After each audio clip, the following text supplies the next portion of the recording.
भाई लोगों, नमस्कार। 7 बज चुके हैं। मैं आपके सामने उपस्थित हुआ हूँ।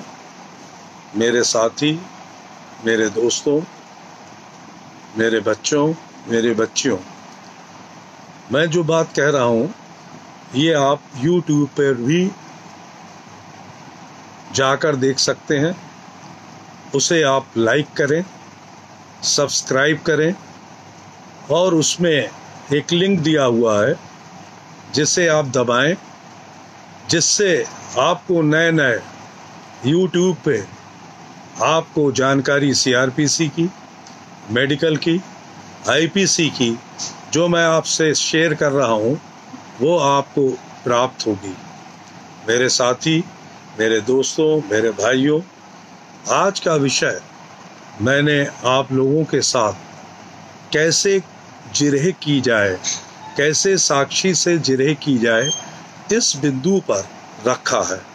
हर मुकदमे में, चाहे दीवानी का हो, चाहे फौजदारी का हो, चाहे रेवेन्यू का हो, चाहे लेबर का हो, चाहे कंपनी लॉ का हो, हर में साक्षी से जिरह करना बड़ा महत्वपूर्ण है। और पूरे मुकदमे का सार जो आप साक्षी से जिरह करते हैं उससे ही पूरा मुकदमा आपका क्रिस्टल क्लियर होता है। तो मेरे भाइयों, सबसे पहले मैं आपको ये बताना चाहता हूँ कि आप लोगों को बहुत जानकारी है, मगर तब भी मेरा दायित्व व कर्तव्य है बड़े होने के नाते मैं आपको ये बताऊं कि साक्ष्य अधिनियम में साक्षी की जो जिरह है वो 3 श्रेणी में डिवाइड की जाती है। पहली है टोटली रिलायबल, मतलब पूर्ण रूप से विश्वसनीय। दूसरी है पार्शियली रिलायबल। तीसरी है टोटली अनरिलायबल। किसी भी साक्षी की साक्ष्य को जिरह के द्वारा आपको टोटली अनरिलायबल बनाना है। अगर आप जिरह को टोटली अनरिलायबल बना देते हैं तो आपको मुकदमे में विजय हासिल होगी, अन्यथा आप मुकदमे को हार जाएंगे। के अलावा मेरे साथियों, जिरह करने से पहले 2 मूल मंत्र आपको अपने दिमाग में रखना है, और वो मूल मंत्र क्या है? What is to be asked and what is not to be asked. जिरह में ये बहुत महत्वपूर्ण है। क्या चीज पूछी जानी चाहिए, क्या चीज ऐसी है जो गवाह हुई रिलायबिलिटी को खत्म करते हैं, क्या चीज नहीं पूछी जानी चाहिए। जो चीज नहीं पूछी जानी चाहिए अगर आप पूछ लेते हैं और साक्षी द्वारा उसका जवाब आ जाता है तो फिर आप किसी भी कीमत पर मुकदमे को नहीं जीत सकते। तो मेरे दोस्तों, मेरे भाइयों, मेरे छोटे भाइयों, मैं आपको फिर ये बता रहा हूँ what is to be asked and what is not to be asked, ये बहुत महत्वपूर्ण है। अब मैं इस पे एक आपको छोटी सी एग्जाम्पल दे रहा हूँ कि what is to be asked and what is not to be asked. आप गवाह को जिरह करके उससे वो सवाल पूछ लेते हैं जिसका सिद्दी का भार आपके ऊपर आ जाता है। ये बरेली कचहरी में मैंने अपने साथी छोटे भाइयों को जिरह करते देखा और उन्होंने क्या सजेशन दिया, जरा वो सजेशन सुन ले। फॉर एग्जाम्पल, वो ये सजेशन दिया 307 का केस, उन्होंने ये सजेशन किया, देखिए आपकी पेट में तमंचा लगा था, वो तमंचा चल गया, उससे आपके चोट आई। मेरे भाई, मेरे दोस्तों, इसमें क्या चीज हो गई? टाइम, प्लेस, इंजरी, सारी चीज एडमिशन हो। अब आपको ये सिद्ध करना है कि फेट का तमंचा से ये चोट आ सकती है या नहीं आ सकती है। अगर ये आप नहीं सिद्ध कर पाएंगे तो क्या होगा? आपके केस में सजा हो जाएगी। दूसरी एग्जाम्पल मैं दे रहा हूं जो आप लोग सब देते हैं। एक मुकदमा 307 का है, किसी समय की कोई इंजरी है, आप उसे क्या सुझाव दे देते हैं? देखिए, रात के अंधेरे में आपको अज्ञात लोग मार गए जिससे आपको चोट आई। मेरे भाई, आपका ये सुझाव जो है ना, ये पूरे मुकदमे को खत्म कर दे रहा है। आपने 2 बातें मान ली कि रात का अंधेरा, चोटें आना, घटना का स्थान, अब आपको ये सिद्ध करना है वो अज्ञात लोग कौन थे।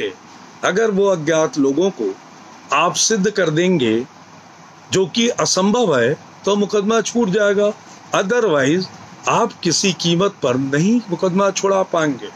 तो मेरे साथियों, ये मैंने 2 एग्जाम्पल दी, और इन एग्जाम्पलों में इसलिए दी, ये घटना घटित हुई, बड़े बड़े अधिवक्ता महानुभावों के द्वारा ये सजेशन दिए गए, ये सुझाव दिए गए, और सुझाव देने के बाद बदनसीबी थे वादी की तरफ से, मुझ जैसा अधिवक्ता था। जब मैंने आर्गुमेंट किया तो भाई 106 of evidence act, when any fact which is in the knowledge of the person the burden lies on that person. तो भाई आपके ऊपर है, आपने ये बता दिया चोर मार गए, बता दीजिए कौन चोर थे, आप छूट जाएंगे। टाइम प्लेस डेट एडमिटेड है। इस पे सजा हुई तो सीनियर चीखने लगे कि ये क्या हो गया, फलाना है, ढिमाका है। तो मेरे भाइयों, बहुत बड़ी what is to be asked and what is not to be asked, ये बहुत इंपॉर्टेंट है। तीसरी चीज मैं जो आपको बता रहा हूँ, एविडेंस में क्या एविडेंस होती, क्रेडिबल, रिलायबल एंड ट्रूथफुल, यही तो होती है सब लोगों को। यही जो विटनेस को आपने क्या करना है, विटनेस ट्रूथफुल है, क्रेडिबल है, रिलायबल है। मेरे साथी, मेरे दोस्तों, मेरे बेटे, मेरे बच्चों, ए और बी हस्बैंड वाइफ है, उनका बच्चा सी है। पूरा मोहल्ला जहां वो रहते हैं क्या जानता है कि ये ट्रूथफुल है, ए बी का बच्चा सी है, यही तो जानते। कोई भी आदमी क्या जानता है, ए बी का बच्चा सी है, तो ये क्या हुआ, ट्रूथफुल हुआ। ये एविडेंस क्या हुई, ट्रूथफुल हुई। क्रेडिबल क्या हुई, ए जानता है कि ये जो बच्चा है सी मेरा है, मेरी पत्नी से पैदा है, यही तो जानता है। लेकिन बी केवल जानती है ये बच्चा किसका है, ये रिलायबिलिटी है। तो कितना हेयर लाइन, बाल के बराबर अंतर है। तो इस अंतर को आपको समझना है। इस अंतर को समझते हुए आपको जिरह करनी है। अब दूसरी चीज में, मेरे साथियों, मेरे भाइयों, मेरे दोस्तों, जब आपके पास केस आता है तो केस आने के लिए आप उसमें 6 पॉइंट को इन्वॉल्व करते हैं। पहले उसके आप क्या करेंगे, ब्रीफ बनाएंगे। ब्रीफ बनाने में क्या है, हर चीज का एक घटने का समय, टाइम, प्लेस होगा बिल्कुल। दूसरी होगा, पता चला FIR का डेट, टाइम, प्लेस होगा। तीसरा होगा भाई प्लेस ऑफ इंसिडेंट होगा, घटना स्थल होगा। चौथा होगा मेडिकल, अगर मेडिकल का केस है मेडिकल एविडेंस होगा। पांचवा होगा आई विटनेस अकाउंट, जिसने घटना देखी है वो अकाउंट होगा। छठा होगा अदर कार्बोरेशन, या सातवां होगा रिकवरी डिस्कवरी। आठवां होगा एक्स्ट्रा जुडिशियल कन्फेशन। नवा होगा any other circumstance which connect the accuse with the crime. उसके अलावा क्या होगा, इन्वेस्टिगेशन। इन 6 पॉइंट को, ये 6 बाड़े हैं, एक पूरा मुकदमे को एक बाड़े की तरह आप ट्रीट करिए, और उसमें ये 6 दरवाजे हैं। अगर इन 6 दरवाजों में आपने 2 दरवाजे 3 दरवाजे तोड़ दिए तो आपका मुकदमा क्या होगा, जीत जाओगे, छूट जाओगे। अगर प्रोसिक्यूशन ने ये सब बाड़े बंधा दिए, बांध दिए ऐसे, तो क्या होगा, सजा होगी। मेरे साथियों, तो इसमें सबसे बड़ी तैयारी इन बाड़ों में, जो आप ये देख रहे हैं ना, जो मैंने दरवाजे बताए, इन दरवाजों को कैसे ब्रेकेस करना है, क्रॉस एग्जामिनेशन ये चीज है। क्रॉस एग्जामिनेशन इसीलिए इतना महत्वपूर्ण है, आपको इन बाड़ों को कैसे तोड़ना है। मेरे साथी, मेरे दोस्तों, मेरे भाइयों, मुकदमे जब आपके पास आएगा, आपके पास CD होती है, आपके पास FIR होती है, आपके पास साइट प्लान होता है, आपके पास विटनेसेस के स्टेटमेंट होते हैं, आपके पास मेडिकल होता है, आपके पास रिकवरी डिस्कवरी की फर्द होती है, सारी चीजें आपके पास है। तो सबसे पहले आप क्या करिएगा, उसे आप ब्रीफ बनाइएगा, और उस ब्रीफ के अलग अलग केसेस बनाए, अलग अलग दरवाजे बनाइएगा। अब आपको ये देखना है वो उन दरवाजों को कैसे ब्रेकेज करना है, ये आपकी काबिलियत है, यही तो जिरह है।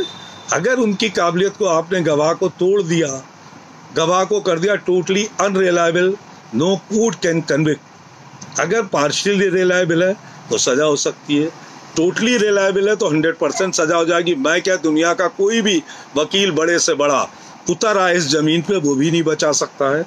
तो मेरे साथियों, मैंने क्या कहा आपसे, सबसे पहले आप उसकी ब्रीफ बना के उसके जो 8-10 दरवाजे हैं, जो बाड़ा बना हुआ है, उस बाड़े को तोड़ने के लिए हर एक का अलग अलग आप वो बनाएंगे और उन पे आप अपना दिमाग कंसंट्रेट करेंगे। वकील का दिमाग एक कंप्यूटर की तरह होता है। आप ये सारी चीजें अपने ब्रेन में जिरह करने से पहले आप सारा तैयार करेंगे और ब्रीफ आपके पास होगा। मेरे साथियों, आजकल मैंने जनरल टेंडेंसी देखी है, आप लोग बुरा मत मानिएगा, बगैर फाइल के जिरह करते हैं, बगैर तैयारी के जिरह करते हैं। भाई, बगैर तैयारी के कुछ हो सकता है? बगैर तैयारी के जिरह हो सकती है? इसीलिए आए बाएं साएं सवाल पूछते हैं। और वो आए बाएं सवाल क्या पूछते हैं? किस जीडी से चले, किस जीडी के करा। जो पुराने घिसे पिटे सवाल हैं उन पर मत जाइए। आज के जमाने में जितने आप होशियार और कॉम्पिटेंट हैं, उससे ज़्यादा प्राज्यूशन भी होशियार और कॉम्पिटेंट है। प्राज्यूशन भी वेल पढ़ा लिखा है, प्राज्यूशन भी अपनी कमियों को दबाता है, प्राज्यूशन भी अपने गवाहों को अच्छी तरह से तैयार करता है। आप ये क्यों भूल जाते हैं कि आप ही सबसे ज़्यादा विद्वान हैं? आप ये मान के चलिए कि हम जिरह करने जा रहे हैं, हम सबसे ज़्यादा कमज़ोर हैं। दूसरी चीज़ मेरे भाई, एक चीज़ गांठ बांध लीजिए, मेरे घर में 2 बंदूकें हैं तो मैं दुनिया को दिखाऊंगा नहीं कि 2 बंदूकें हैं। मतलब दुश्मन जो है 2 राइफलें ले आएगा, 2 राइफलों से गोली मार देगा। मेरे साथियों, ये एक आप जो है पप एंड शो मत करिए। ये समझिए कि आपको कुछ नहीं आता है, आपको लॉ के बारे में कोई जानकारी नहीं है। मेरे साथियों, जब समय गवाह जिरह करने हो ना, तो आप वाच करिए गवाह क्या कहना चाहता है, गवाह का चेहरे को देखिए, गवाह कितनी डेप्थ में है, आप कितनी गहराई तक में हैं, आप किस गहराई पे जाके गवाह को पटक सकते हैं, यह आपकी काबिलियत है। How to cross examine this that witness, ये आपको साइकोलॉजी, ये आपको मेहनत से आएगा। ये ऐसे नहीं आंख बंद करके खड़े हो गए, जाके आए बाएं साएं जो मर्जी है पूछने लगे। भाई, इससे कभी कामयाबी नहीं मिलती है। जो ये सोचते हैं ना कि मैं बहुत बड़ा काबिल हूँ, भाई काबिल तो भगवान भी परिपक्व नहीं है। रामचंद्र जी परिपक्व नहीं थे, नहीं तो सीता मैया का जो हुआ हरण, तो एक धोबी के कहने में उन्हें परीक्षा क्यों लेनी पड़ी? मेरे साथियों, कानून में कोई परिपक्व नहीं है। I am still a learner, I try to learn something from each and every person. मैं हर व्यक्ति से सीखने का प्रयास करता हूँ, मगर जो मुझे आ रहा है वो मैं आपको बताने का प्रयास कर रहा हूँ। अगर इससे थोड़ा बहुत आप सीख लेंगे तो बेहतर है। तो ये बात जो मैंने आपको बताई कि आप उसे बांधेंगे, गवाह को वाच करेंगे, प्राज्यूशन को कमजोर नहीं समझेंगे, प्राज्यूशन कमजोरियों को पूरा तैयार करके आता है, जो जो चीजें उसे मीट आउट करता है। अब मेरे साथियों, जब आपके पास पूरा केस आया, अब मैं बहुत छोटे छोटे केस एग्जाम्पल बता रहा हूँ कि ये हाउ टू क्रॉस एग्जामिनिंग एक दिन में नहीं खत्म होगा। इट विल टेक टाइम, आपको 6, 7, 8 दिन, महीने भर। मेरे भाई, जिरह से घबराओ मती, जिरह लंबी हो डरो नहीं। मैं 100 पेज की जिरह करता हूँ, मैं अपने आप को कह रहा हूँ। 100 पेज की जिरह आजकल के ज़माने में करना पड़ता है, इसलिए करना पड़ता है कि प्राज्यूशन इतनी तरह से तैयार है। प्राज्यूशन, आप जो बातें पूछ रहे हैं, प्राज्यूशन उस पर पहले से तैयार है। जब प्राज्यूशन पहले से तैयार है तो आपको उस गवाह को तोड़ने के लिए उसके माइंड को वॉश करना पड़ेगा। आप उसके माइंड को वॉश करेंगे, सवाल जब पूछेंगे तो आस्क द क्वेश्चन, और देखिए वो गवाह कितनी गहराई में है, कितना ट्यूटर्ड है। आजकल सारे गवाह ट्यूटर्ड हो रहे हैं, आई विटनेस अकाउंट कम से कम भी ट्यूटर्ड हो रहे हैं। क्यों? हर एक में मैनिपुलेशन होता है। FIR किस समय लिखी जाती है, एवरीबॉडी नोज, पंचायतनामे के बाद लिखी जा रही है। तो आपको कैसे तोड़ना है, ये बातें आपको देखना है। आपको आंख बंद करके जिरह नहीं शुरू कर देना है, उसके लिए अब आपको बहुत डीपली जाना पड़ेगा। और वो डीपली जाने के लिए अब आपके पास केस आया, सपोज करिए मैं आप बहुत छोटा सा केस बता रहा हूँ कि सबसे पहले रिकवरीज के केस में मैं आता हूँ। रिकवरी छोटे, आप लोगों के पास दफ़ा 25, दफ़ा 60, आपको था चोरी के 411 के, 392 411 के, ये केसेस आपके पास ज़्यादा आएंगे। तो इन केसों के बारे में मैं सबसे पहले आपको बताना चाहता हूँ। आपको ये मालूम है कि जब ये रिकवरी के केसेस हैं तो रिकवरी के केसेस में आपको सबसे पहला ये मालूम होना चाहिए joint recovery memo is not permissible. संयुक्त फर्द बरामदगी साक्ष्य में ग्राह्य नहीं है। ये आपको पता है? नहीं मालूम। अगर दफा 25 के मामले में 2 लोगों की गिरफ्तारी हो रही है और ज्वाइंट फर्द बरामदगी बना जा रही है तो ये ज्वाइंट फर्द बरामदगी इल्लीगल है। फर्द बरामदगी अलग अलग बनेगी। तो ज्वाइंट फर्द बरामदगी किसी भी केस में एनडीपीएस के साथ दफा 25 हो सकती है, दफा 25 के साथ चोरी हो सकती है, एनडीपीएस हो सकती है। अगर सबकी ज्वाइंट फर्द बन रही है तो ये इल्लीगल है। अब इसमें आप एक रूल देख लीजिए। रूलिंग में बता रहा हूं, नन्ना वर्सेज स्टेट, ACC 2013, माननीय उच्च न्यायालय इलाहाबाद, फिर से नोट कर लीजिए। Joint recovery memo is not permissible, joint recovery memo is illegal. तो आप एक रूलिंग नोट करिए ना मेरे भाई। मैंने कहा था कापी किताब उठा के, जब आप मेरे साथ बैठा करें, वार्ता करा करें, तो कापी किताब उठा के रखा करें। क्यों? जो चीज मैं बता रहा हूं तो वो आपको आना चाहिए। तो सबसे पहली क्या बात है, joint recovery memo is not permissible, joint recovery memo is illegal. इसमें क्या आप है, नन्ना वर्सेस सरकार उत्तर प्रदेश, ACC 2013।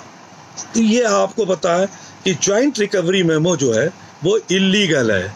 मेरे भाई, अगर ज्वाइंट रिकवरी मेमो आपका दफा 25 में कोई भी रिकवरी मेमो बन रहा है, तमंचे 2 की बरामद है, ज्वाइंट है, एनडीपीएस की है, ज्वाइंट है, दूसरी चीज इसमें चोरी की है, ज्वाइंट रिकवरी मेमो है, and that recovery memo is not permissible and that recovery memo is illegal. समझ गया आप? नन्ना वर्सेस स्टेट 2013, इलाहाबाद उच्च न्यायालय, 302 के साथ ज्वाइंट रिकवरी मेमो 25 का था, दफा 25 में एक्यूटल हुआ। आप आराम से देखिए, ना समझ में आए फिर से मुझसे पूछ लीजिए, मैं आपको बता दूंगा। तो पहली सवाल ये आया। अब रिकवरी के बारे में मैंने आपसे कहा, रिकवरी के केसेस को तैयार करने के लिए आपको क्या फंडा होना चाहिए? सबसे पहले 103 CRPC आपको पता होना चाहिए। दूसरा क्या, 165 CRPC पता होना चाहिए। ये मैं आपको नहीं बताऊंगा, ये आपको अब पढ़ना है। मैंने आपको सारा बता दिया क्या 165 में क्या क्या होना है, 103 में क्या होना है। तो 103, 165 CRPC ये जानकारी आपको होना चाहिए जिरे करने से पहले रिकवरी मेमो का। दूसरी भाई, रिकवरी मेमो में जिरे करने से पहले आपको 100 CRPC की जानकारी होना चाहिए। 100 CRPC में क्या है कि जनता के 2 गवाह को बुलाना चाहिए, फर्द बरामदगी में उन्हें गवाह बनाना चाहिए। अगर नहीं बनाया जाता है तो ये रिकवरी इलीगल है। किन हालतों में इलीगल है? जब ऐसी जगह पर है जहां गवाह अवेलेबल थे। तो जिरे में आपको क्या लाना है कि गवाह वहां मौजूद थे। अब उसमें एक सवाल आता है कि साहब गवाहों से गवाही देने को कहा, उन्होंने गवाही देने को मना किया। यार एक में लिखा होता है, आपने देखा? तो भाई एक IPC में एक धारा है 179, उसे आप पढ़िए। उस धारा क्या कहती है? अगर कोई व्यक्ति कानूनी रूप से गवाही देने को मना करता है तो पुलिस का दायित्व व कर्तव्य उसके विरुद्ध कार्रवाई करे। तो आप सवाल क्या पूछिएगा कि जिन गवाहों ने मना करा उनकी नाम पता बल्दियत आपने पूछी, आपने उनके बारे में कोई सवाल करा, कहाँ के रहने वाले थे, आपको ये पता है 179 क्या है, आपने उसके खिलाफ कार्रवाई की, कोई जवाब नहीं। अब तीसरी बात, सेक्शन 50 CRPC मैंडेटरी है कि कोई भी मुलजिम जब पकड़ा जाएगा तो उसे उसके अपराध के बारे में बताया जाएगा। आपको ये मालूम है, नकल उसे दी जाएगी, जो फर्द बरामदगी हो रही है उसकी नकल उसे दी जाएगी। अब आप ज़्यादातर क्या देखते हैं, 2 लोग पकड़े गए, दोनों की सहमति से एक को नकल दे दी गई। ये कौन से कानून में है? डॉक्टर DK बासु बनाम वेस्ट बंगाल सुप्रीम कोर्ट ने क्या कहा है, जरा ये भी पढ़िए रूलिंग है। ना समझ में आए अगली बार आप मुझसे पूछिए। अभी ये जिरे वाली बात खत्म नहीं हो जा रही है ना, मैं आज अभी खत्म करे दे रहा हूँ, तो आप इस पे देखें। अब इसके बाद रिकवरी के बारे में, जो रिकवरी मेमो है, रिकवरी मेमो में आपने ये देखा एक व्यक्ति पकड़ा गया, ठीक, बहुत अच्छी बात है। तो कोई केस ले लीजिए कि पुलिस फोर्स जा रहा था और उन्हें शक हुआ, 2 लोग जाते पकड़े गए, उन्हें पकड़ लिया। भागने का कारण पूछा, उन्होंने कहा मेरे पास चाकू है, तमंचा है, एनडीपीएस है, कुछ भी है। दोनों की जामा तलाशी ली और जामा तलाशी में एक के पास से ये बरामद हुआ, एक के पास से ये बरामद हुआ। यही तो लिखते हैं। उन्होंने फर्द बना ली। अब यहीं पे आपको जो 365 है, ये फर्द जब बनाई तो फर्द जब पूरी होगी, फर्द कब पूरी होगी? जब दस्तखत हो जाएंगे। किसके किसके दस्तखत हो जाएंगे? जब गवाहों के दस्तखत हो जाएंगे, मुलजिम के दस्तखत हो जाएंगे, तब पूरी होती है। आपने कभी ये देखा फर्द में अंदर क्या लिखा होता है कि फर्द बनाई गई, माल को सील मोहर किया गया, नमूना मोहर बनाया गया, ये ऊपर ही लिखा होता है। तब आप पहला सवाल क्या पूछोगे कि ये फर्द जो बनाई, इससे पहले माल सील हो चुका था या फर्द तैयार होने के बाद सील हुआ था? दूसरा सवाल क्या पूछेंगे कि श्रीमान जी फर्द कब पूर्ण होती है? वो कहेगा दस्तखत के बाद। किसके दस्तखतों के बाद? अभियुक्त के या गवाहों के? तो कहेगा अभियुक्त के और गवाहों के दस्तखत। आप हर फर्द में देख लीजिए, अभियुक्त के दस्तखत ही नहीं होते हैं। अभियुक्त के दस्तखत कब होते हैं? फर्द की नकल इस अभियुक्त के कहने से इस अभियुक्त को दी गई, इसके कहने से इस अभियुक्त को दी गई, उसके नीचे एक के दस्तखत होंगे, केवल एसओ या एक दरोगा के दस्तखत होंगे। तो फर्द के नीचे सबके दस्तखत नहीं है। 103-65 मैंने क्यों कह रहा हूँ? फर्द अकॉर्डिंग टू लॉ नहीं है। अब आप बेमतलब पूछते जीडी से कब चले, थाने से कहाँ गए, क्या हुआ? जब आप ऐसे ही विकेट गिरा दे रहे हैं तो आपको क्या जरूरत है? आप जिरह कर रहे हैं ना। अब दूसरी चीज आपने ये पूछा कि इसमें ये लिखा है। दूसरा पूछे श्रीमान जी, आपने दूसरे की, आपकी सैलरी आपके कहने पे आपके दूसरा दरोगा को मिल सकती है? आपकी पत्नी, सवाल बुरा जरूर लगेगा, आपके कहने पे आपके दूसरे दरोगा को मिल सकती है? तभी वो चीखने लगेगा ये क्या है? इसमें इस मुलजिम के कहने पे आपने नकल इसे दे दी। किस प्रावधान में दे दी? कानून का कोई प्रावधान है? किस प्रावधान में दी? तभी वो चीखने लगेगा। बुरी तरह से कोई भी गवाह हो ये क्या बदतमीजी है? कह रहा बदतमीजी? हम कानून के लिए लड़ रहे हैं, बदतमीजी के लिए नहीं। आप अपनी जबान को जरा संभालें। कोर्ट में खड़े हैं, ये थाना नहीं है। जब आप ये कहेंगे तभी वो नीचे आ जाएगा। तो कहें भाई किस प्रावधान में है? कोई प्रावधान है? या सीआरपीसी आपके घर की है? या किसी को भी थाने पे बैठ के फर्जी बना दे रहे हैं? आप ये सवाल जब कहेंगे। दूसरा सवाल अब ज्वाइंट रिकवरी मेमो है। ज्वाइंट रिकवरी मेमो में कि भाई किस कानून के तहत संयुक्त फर्द बरामदगी बन सकती है? आप ये सवाल उनसे पूछेंगे, वो कहेंगे साहब हमें नहीं पता है। जो संयुक्त फर्द बरामदगी बनी तो इसमें अपराध संख्या क्या लिखे जाएंगे, कई एफआईआर बनेंगी? अब अपराध संख्या हर एक का अलग अलग बनेगा। तो जब संयुक्त फर्द बरामदगी नहीं बन सकती है तो अलग अलग एफआईआर जो बनेंगी, तो ये टोटली इलीगल हो गया। तो आप ये सवाल जो है, दूसरा सवाल आप क्या करेंगे कि ये जो फर्द लिखी गई उसके बाद माल सील हुआ। माल सील होता है भाई, तो जब माल सील हुआ किसकी सील से था? वो नमूना सील कहाँ है? यही मैं 103-65 कह रहा हूँ। कोई नमूना सील पत्रावली पे नहीं होता है, बनता ही नहीं है, बनाते। वो नमूना सील कहाँ है मिस्टर एक्स की, जिसकी भी सील थी, वो सील कहाँ है? अब इस बारे में वो छापादी करने लगेगा, पत्रावली पे कोई नहीं सील है। ये नमूना मोहर जो सील बन गया, ये कहाँ चला गया, किसकी जेब में चला गया? थाने जमा कर दिया गया, एसएचओ महोदय के पास जमा कर दिया गया। अब इसके बारे में वो कूदाफांदी करना शुरू कर देगा। अब यहीं पे दूसरा सवाल, दफा 25 का, 4/25 का, 3/25 का, जिसमें चाकू बरामद है। आप उनसे पूछिएगा किस नोटिफिकेशन के तहत, किस गजट के तहत फल जो है प्रोहिबिटेड है? बगैर प्रोहिबिटेड का नोटिफिकेशन है उसका, ये भी मैं अभी नहीं बताऊंगा। किस फल प्रोहिबिटेड है ये आप बताइए, पूछेगा। दूसरी चीज, तमंचा बरामद हुआ। ये तमंचा कैसे पता? ये वर्किंग कंडीशन में क्या फायर चला करके देखा था? कोई तमंचा आपको तो टेस्टिंग के लिए नहीं जाता है। ये कैसे पता? जो अपराध है वो अपराध वो है वर्किंग तमंचे पे। तो मेरे भाई इस जिरे तो आप करोगे या हम करेंगे? तो ये जिरे जब आप करेंगे, अब उसमें दूसरी चीज आई है, ये जो फर्द बरामदगी हुई, आप उनसे कहिएगा पहले फर्द तैयार हुई? वो कहेगा हाँ।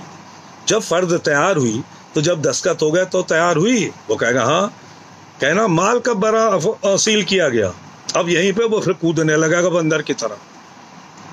अब आज तक आदमी ये नहीं बताया है पहले अंडा आया या पहले मुर्गी आई। ये सवाल बड़ा भारी प्रश्न चिन्ह है। अब वो कहेगा साहब माल बराबर सील करते जा रहे थे, माल इनसे सील कहना, ये लिखा है कहीं फर्द बरामदगी में कि माल इनसे सील करवा रहे थे? तो पहले इसका मतलब ये है फर्द लिखे जाने से पूर्व माल सील हो चुका था। अब वो कहेगा हाँ सील हो चुका था, मोहर लग चुकी थी। इसमें कहीं लिखा है कि माल सील पहले हो चुका, मोहर लग चुकी थी। अब इसमें इसका डिस्क्रिप्शन कैसे आया, इसमें हवाला कैसे आया? जो लिखा है ना, नाल काली, टाइगर लाल, पीछे चाप, अंगुल इतना, ये कहाँ से आई? अलग से आपने कॉपी पे लिख रखा था। वो कहेगा हाँ कॉपी पे लिख रखा था, यही वो पकड़ गया। इसका मतलब कॉपी पे सारी बात हुई है, बर्डन उसके कॉपी पे क्यों लिखा गया? एक बार फर्द बरामदगी सस्पिशियस हो जाए तो क्या हो जाएगा, उस पर रिलायंस प्लेस नहीं की जाएगी। अब यहीं पे दूसरा सवाल मैं आपसे मेरे भाई कहता हूं, जो फर्द बरामदगी जब लिखी जाएगी ना, तो 25 आर्म्स तक जब तमंचा निकलेगा तभी तो होगा, 3/25 तभी तो होगा, 4/25 तभी तो होगा। दूसरी चीज NDPS तभी तो होगा जब कोई चीज बरामद होगी। चोरी का तभी तो होगा जब चोरी का माल होगा। तो फर्द बरामदगी में ऊपर ही लिखा होता है फर्द धारा 25 आर्म्स है, NDPS एक्ट। तो उनसे कहना ये माल बरामद होने से पहले, फर्द लिखे जाने से पहले ही आपने ये फर्द में ऊपर लिख दिया। अब वो क्या जवाब देगा? यहीं पे आप सजेशन दीजिएगा, देखिए ये सारी बातें आपने थाने पे बैठ के करी, अपनी सुविधा अनुसार करी, इसलिए फर्द बरामदगी में ऊपर लिखा हुआ है। जिस तरह जैसे जिस स्थान पर आप बरामदगी बताते हैं उस तरह की कोई बरामदगी नहीं हुई। ये सारी कार्रवाई आपके द्वारा फर्जी की गई। अब मेरे साथी मगर अभी ये पूरा नहीं हुआ। अभी मैं आपके सामने, अब जैसे NDPS का आया, अब NDPS के बारे में वो कहते हैं सूंघ के स्मैक की वो आ रही, तो उनसे पूछिए श्रीमान जी आपका कोई, आपने इस बारे में कोई प्रशिक्षण लिया? आपको कैसे पता कि NDPS है? सबसे बड़ी बात, कैसे पता? उसका कोई प्रशिक्षण है? उसमें कैसी स्मेल आती है? यहीं पे वो खेलने लगेगा। दूसरी चीज जो माल है, माल कैसे उसने वे करा? वो कहेगा मैंने तराजू मंगाया, तराजू मंगाने किसे भेजा? तराजू लेके आया, उसका नाम कहीं लिखा? जब तराजू मंगाया तो माल पहले बरामद हो चुका था। आपको केवल सस्पिशन करना है, माल पहले बरामद हो चुका था। अगर बरामद हो गया तो रख लिया अपने पास, पूरा प्लांटेशन हो गया। तराजू लेने जो गया उसने किस वेट से करा? अब आप इस पे जितने सवाल चाहें उसमें 50 सवाल पूछ सकते हैं। अब 50 सवाल पूछने के बाद आपकी जो रिकवरी है वो हो गई। मगर इसमें अब दो बातें और आपको है कि प्रायर इंफॉर्मेशन पे NDPS है या ऑल ऑफ सडन है। अगर प्रायर इंफॉर्मेशन है कि मुखबिर की सूचना मिली कि मिस्टर ये नाजायज स्मैक, तमंचा, अफीम ले जा रहे हैं, उस पर पकड़ा, तो आप उससे पूछेगा कि आपने इसे किसी राजपत्रित अधिकारी या मजिस्ट्रेट के समक्ष ले जाने का प्रयास किया? उसमें एक रूलिंग है जस्टिस माथुर की कि it is the duty of the every police officer to bring the accuse before the custody officer. अगर नहीं ले जा रहे हैं तो आपको होता है क्यूटल होगा। मगर इसके अलावा भी दूसरी भी है, आप ये पूछिएगा हाँ आपको प्रायर जानकारी थी, आपने इसे ये ऑफर किया, उसमें लिखा होता मैंने मुलजिम से कहा कि आप अपनी जामा तलाशी किसी राजपत्रित अधिकारी या मजिस्ट्रेट के समक्ष चल के करवा सकते हैं, यही लिखा होता है। आप लोग रोज, अब उसमें है you have got a right to be search before a gazetted officer और magistrate. You have got a right, आपका ये विधिक अधिकार है। अगर ये वर्ड नहीं है तो 50 की कंप्लायंस नहीं है। इसमें 50 और रूलिंग है, आप मुझसे पूछेगा मैं बताऊंगा। You have got a right to be search before a gazetted officer और ए मजिस्ट्रेट। अगर ये बात आप उसमें नहीं लिखी है आप पूछिएगा। अब उससे ये पूछिएगा कि ये नहीं लिखा है तो आपको ये नहीं पता, आपने ये नहीं लिखा। आपका विधिक कानून है कि आप अपनी जामा तलाशी किसी राजपत्रित अधिकारी या मजिस्ट्रेट के सामने ले जाकर कराना चाहता है, सामने ही लिखा। अब नहीं लिखा, यहाँ 50 की कंप्लायंस खत्म हो गई। अब जब कंप्लायंस खत्म हो गई, अब आपसे दूसरा सवाल कि इसमें जो आपने नमूना मोहर बनाया माल का NDPS वाले का, वो अलग से माल निकाला जाएगा, उसे कैसे वे करा, किसकी मोहर लगी थी।